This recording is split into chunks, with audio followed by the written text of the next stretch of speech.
कारण मी बसूनच करू शकतो एवढा वेळ. मला भूक वगैरे लागली असती, जसं देवेशने पण सांगितलं. मी खाण्याच्या बाबतीत खूप इम्पेशंट आहे. पण त्यामुळे थँक्यू आणि धन्यवाद सर्वांना.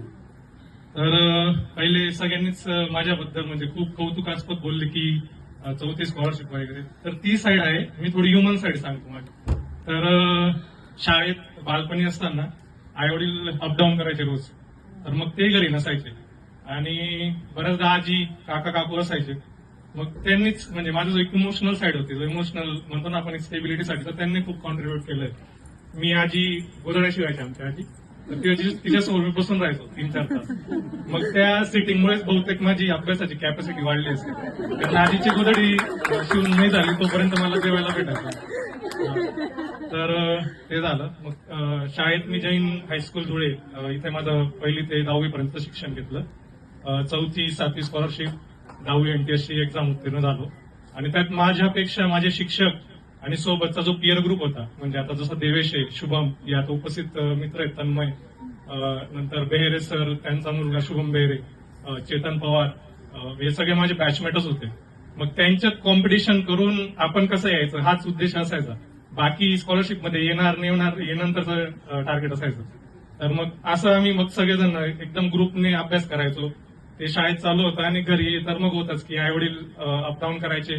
त्यांच्याकडे पाहूनही मला वाटायचं की यार बऱ्याच जणांची आई घरी असते, माझी मम्मी बाहेर असते, तर मग मला असं अधिकार गाजवता येत नाही घरामध्ये, मला थोडंसं सामोरं राहावं लागायचं. पण मग नंतर आता पुढे जेव्हा पाहतो तेव्हा प्रामाणिकपणे काम करण्याचा कोणता फायदा असतो त्याचं मला उदाहरण दिसतं. तर शाळेत ते झालं. त्याच्यानंतर 11वी-12वी मी जैन सिनियर इथं केली. तिथं इलेक्ट्रॉनिक्स ब्रांचला होतो मी. सोबत माझे जे बालपणीचे मित्र होते तिथेही मित्र होते सोबत. मग आम्ही तिथे प्रॅक्टिकल्स करायचो, खूप मजा करायचो. असं काही नाही फक्त अभ्यास करायचो, टाइमपासही तितका करायचो. शाळेत जायचो सायकलीवर वगैरे. तर तोच आमचा एक आनंद होता. फक्त एवढं की आम्हाला वायफळ कोणते व्यसन नव्हते किंवा काही नव्हतं. अभ्यासाचे डिस्कशन्स करायचो आणि जास्तीत जास्त फार झालं तर मूवीज काय पाहिलं तुम्ही, काय केलं आपण तेच. मग 12वी झाली, सीईटी उत्तीर्ण झालो. त्याच्यात मग मला विजयटीआय कॉलेजला माझा नंबर लागला. मग तिकडं बीटेकला गेलो आणि तिथं पण मला सोबतचे जे माझा रूममेट होता ओंकार, तर मी त्याचं नाव घेऊ इच्छितो कारण त्याने, मी थोडासा इंट्रोवर्ट होतो, बोलायचो नाही जास्त, कुठं भाग घ्यायचो नाही. तर त्याने मला आवर्जून सगळीकडे भाग घ्यायला म्हणजे स्वतःहून तो मला हात धरून घेऊन जायचा की तू इथं भाग घे. त्यानेच बऱ्यापैकी माझे जे पर्सनॅलिटी स्किल्स आहेत त्याने डेव्हलप करून घेतले. आणि तेव्हाच मग माझे जे सिनियर होते अभिषेक दुधाळ सर, जे आता IAS आहेत, त्यांनी मला सांगितलं की फक्त प्लेसमेंटवर थांबू नको, तू युपीएससी कर. आणि नेमकं त्यात पुढच्या वर्षी ते IAS झाले होते.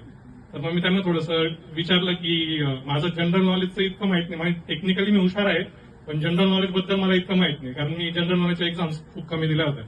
ते बोलले की एक डिफाईन सिलेबस असतो, तू जर मेहनत करून घेतली आणि जर तुझं पुढे गोल आहे की तुला प्रशासकीय सेवेत जायचंय तर मग तू नक्की करू शकतो आणि तुझ्यात ती कॅपॅसिटी आहे. तो इनिशियल कॉन्फिडन्स मला माझ्या सिनियर मित्राने दिला होता. मग 3rd इयरला माझ्या इंटर्नशिपला प्लेसमेंट झाली होती, जॅपनीज कंपनी होती एका, ALP कन्सल्टिंग म्हणून. पण मग फायनल इयरला मी डिसाईड केलं होतं की नाही, मी प्लेसमेंट नाही घेणार, तर फुल फ्लेजेड युपीएससीच करेल. मग सप्टेंबर 2020ला माझी खरी अभ्यासाची सुरुवात झाली. पहिला प्रयत्न मी युपीएससीची CDS परीक्षा दिली होती, कंबाईंड डिफेन्स सर्व्हिसेस. तिथं मी रिटर्न क्वालिफाय झालो, पण इंटरव्ह्यू SSB इंटरव्ह्यू असतो 5 दिवसांचा कोलकाताला, तर ती मी क्वालिफाय नाही झालो. त्याच्यानंतर 2022ला मी युपीएससी सिव्हिल सर्व्हिसेसची प्रिलिम्स दिली, प्रिलिम्स क्वालिफाय झालो, मेन्समध्ये परत नाही झालं. तेव्हाच माझी फॉरेस्ट सर्व्हिसेसची पण प्रिलिम्स होती, तीही क्वालिफाय झालो, परत मेन्स नाही झाली. नंतर 23लाही सेम प्रिलिम्स क्वालिफाय झालो, मेन्स नाही क्वालिफाय झालो. तर मग या जर्नीमध्ये मी थोडा खचून गेलो होतो. तर मग त्यावेळेस मग मला मम्मी पप्पा त्यांनी मार्गदर्शन केलं की तुला त्या गोष्टीचं टेन्शन नाही घ्यायचं की पुढे आयुष्यात काय होईल, कारण फायनान्शियली आम्ही तुला सपोर्ट करू, फक्त तू तुझे ध्येय सोडू नको, तू डायव्हर्ट नको. कारण माझ्या मनात नेहमी चालू असायचं की माझ्यासोबतचे मित्र फॉरेनला गेलेत, ते ऑलरेडी खूप चांगलं करताय आयुष्यात आणि मी इथं फक्त परीक्षा देतोय. तर मग मला सतत ती जाणीव राहायची की मी काहीतरी करायला पाहिजे बुवा असं. पण मग तो घरून सपोर्ट होता. नंतर माझे मित्र तिथं बसलेत मागे, ते 3 जण आता बसलेत आणि असे भरपूर आहेत. तर ते नेहमी सांगायचे तू पैशांची टेन्शन नको घेऊन, आम्ही तुझ्या अकाउंटला टाकून, तुला काय वाटतं. माझ्या मित्रांनी स्कॉलरशिपही सुरू केली होती, त्यांनी सांगायला नव्हतं लावलं मला, पण आज सांगून देतो सगळे सोबत आहेत. तर तो सांगायचा की तुला स्कॉलरशिप आहे, जोपर्यंत तू सिलेक्ट होत नाही तोपर्यंत मी तुला स्कॉलरशिप देईल बॉस. तर मग या गोष्टी आहेत. मग असं सपोर्ट सिस्टम खूप चांगली होती. मग आता ऍक्च्युअल मी जी एक्झाम क्वालिफाय झालोय CAPF त्याबद्दल थोडं सांगतो. तर ही सेंट्रल आर्म पोलीस फोर्सेसची असिस्टंट कमांडंटची एक्झाम आहे.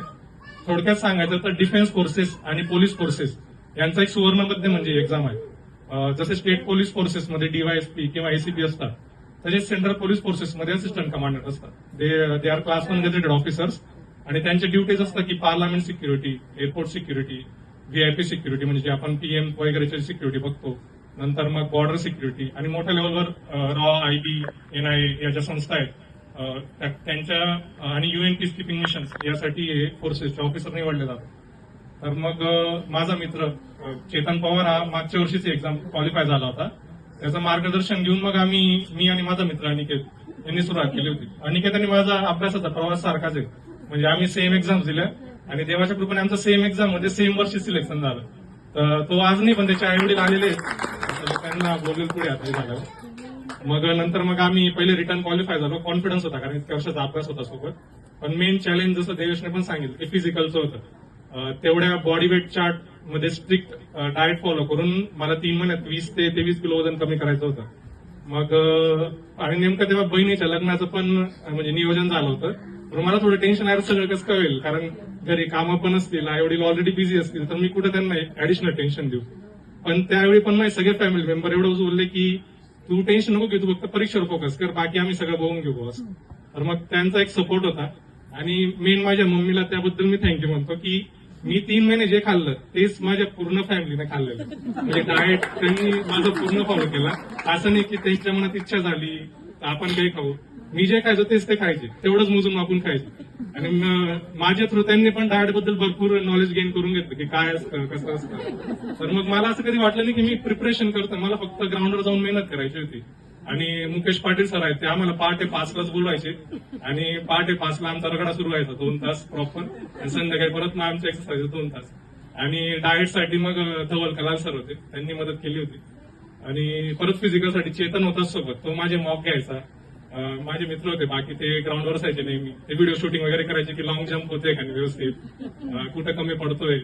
आणि म्हणजे चेअरफुल वातावरण होतं, असं एकदम खूप टेन्शन मध्ये मी राहायचो. आणि नसलं तरी मित्र तो टेन्शन रिलीज करून टाकायचे.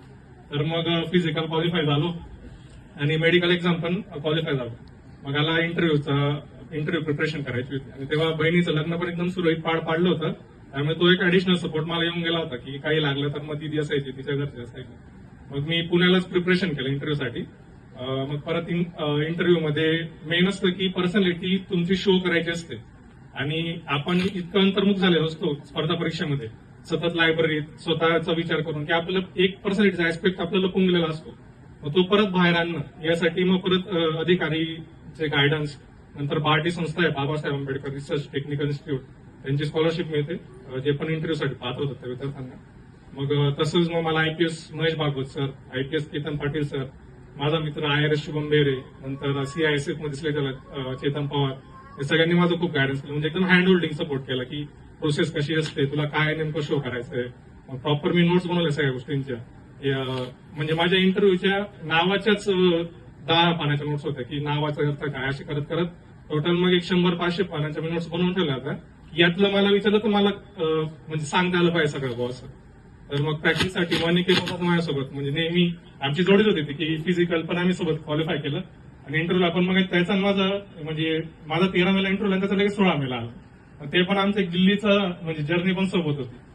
मग आम्ही प्रॅक्टिस करायचो, कॉलवर इंग्लिशवर बोलायचो मित्रांशी. काही झालं तरी एक शर्त होती की इंग्लिशमध्ये नाही बोलला तर मग फाईन लावायचं. त्याच्यामुळे मग एक चांगली सवय झाली की काही बोलायचं, बेसिक तुमचं डेली बोलणं पण इंग्लिशमध्ये व्हायला पाहिजे. मग असं झालं, इंटरव्ह्यूची तयारी केली, सगळ्यांचं मार्गदर्शन भेटलं. 13 मे 2025 रोजी माझा इंटरव्ह्यू होता. आणि टेन्शन याचं होतं की मी महाराष्ट्रातला पहिलाच विद्यार्थी होतो इंटरव्ह्यूला जाण्यासाठी, कारण त्याच्या आधी सगळे नॉर्थ इंडियन वगैरे माझे मित्र होते आणि बाकी सगळ्यांचे नंबर थोडे उशीर होते. इव्हन माझ्या मित्रांनी त्यांचा पण 16 मेला होता. तर मला एक असं होतं की नेमकं महाराष्ट्रावर यावेळेस काय प्रश्न विचारणार आहेत ते माहित नव्हतं. तर मग तेच मित्र परत बोलले की काही नाही, तू पहिला आहे ना म्हणे, फोडून टाकशील म्हणे, काही नाही, महाराष्ट्रातलं पहिला आहे म्हणे, तू इंटरव्ह्यू पण फोडून टाकशील, आम्हाला गॅरंटी म्हणतो तुझ्यावर. पण मी आतून नर्वसच होतो, कारण इंटरव्ह्यू मध्ये नेमकं काय विचारते सांगता येत नाही. ते एंट्री पासून आतमध्ये त्यांना तुमची कोणती गोष्ट आवडली काय नाही ते आपण सांगू शकत नाही.